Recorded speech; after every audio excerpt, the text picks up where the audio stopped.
भारत की राज्यसभा में बोलते इमरान प्रतापगढ़ी की कोई खुशबू न कोई फूल न कोई रौनक, उस पर कांटों की जहालत नहीं देखी जाती। हमने खोली थी सी बाग में अपनी आंखें, हाउसेस, बाकी हालत नहीं देखी जाती। उन्होंने इलाहाबाद विश्वविद्यालय, जामिलिया, Aligarh university, Hyderabad university, JNU university के छात्रों की फीस वृद्धि के विरुद्ध अपनी बात कही कि हमने क्या दिया इस विद्यालय को, उन्होंने देश को महान लोग दिए और सरकार क्या दे रही है। इमरान प्रतापगढ़ी ने छात्र छात्राओं की हिमायत करते हुए बढ़ी हुई फीस की वापसी करने की बात कही। सरकार के निर्देश पर पुलिस की कार्रवाई का विरोध किया। राज्यसभा में बोलते हुए अपनी वाणी बुलंद की, जिस पर अन्य लोगों ने उनकी बात की सराहना की। जो व्यक्ति देश की युवा पीढ़ी यानी देश के भविष्य छात्र छात्राओं की बात करे, चाहे वो किसी भी धर्म, समाज, किसी भी राजनीतिक पार्टी का क्यों ना हो, ऐसे व्यक्ति को सलाम।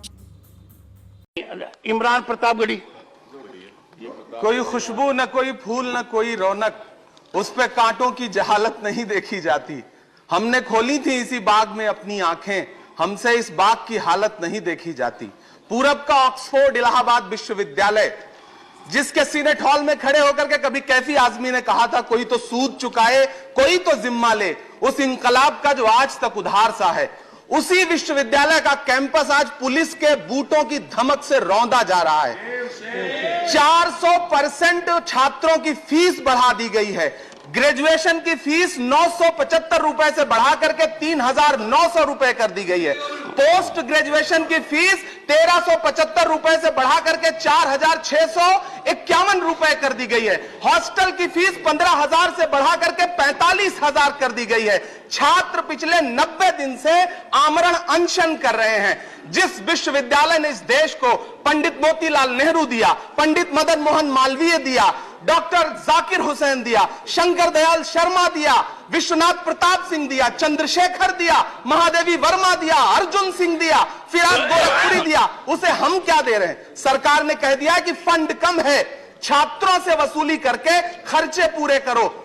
सभापति महोदय, जिस छात्र संघ भवन में इलाहाबाद में कभी अंग्रेजों के खिलाफ शहीद लाल पदमधर ने छत पे खड़े होकर के बगावत का बिगुल फूंका, जान दे दी, आज उसके गेट पर ताला जड़ दिया गया है ताकि छात्र नए अंग्रेजों के खिलाफ आवाज न उठा सकें। सभापति महोदय, देश के विश्वविद्यालय के कैंपस कराह रहे हैं, देश के विश्वविद्यालय के कैंपस कराह रहे हैं। हमारी आंखों में आज भी जामिया की लाइब्रेरी में भरी गई आंसू गैस की जलन मौजूद है। हमारी आंख में आज भी हैदराबाद विश्वविद्यालय के बाहर रात में खुले छत के नीचे सोए हुए रोहित वेमुला की आखिरी तस्वीर मौजूद है। हमारी आंख में आज भी, हमारे कानों में अलीगढ़ यूनिवर्सिटी के कैंपस में पुलिस के राइफल के कुंदों से तोड़े गए दरवाजों की चीखें मौजूद हैं। सभापति महोदय, आपकी आंखों के सामने ये जो तस्वीर टंगी है शिक्षक राधापल्ली सर्वकृष्णन जी की, ये आपसे कह रही है कि देश के कैंपस बचाइए। JNU से नजीब 6 साल से गायब है, उसकी मां की रोते रोते आंखें सूख गई हैं, दिल्ली चुप है। मैं आपसे यह कहना चाहता हूं कि मौलाना आजाद नेशनल फेलोशिप बंद कर दी गई है। सभापति महोदय, मुझे सुनना पड़ेगा आपको, इस देश के प्रधानमंत्री को, गृह मंत्री को, एक छात्र को सुनना पड़ेगा। मैं आपसे आखिर में यह बात कह रहा हूं कि देश के कैंपस बचाइए। हुकूमत चुप है, हुकूमत की चुप्पी खतरनाक है। फीस वृद्धि वापस ली जाए, मौलाना आजाद फेलोशिप बहाल की जाए, वापस ली जाए, मौलाना आजाद फेलोशिप बहाल की जाए, छात्रों का उत्पीड़न बंद किया जाए। हम इस सदन में आपके सामने सबकी फरियाद लेकर खड़े हैं। धन्यवाद। Honourable member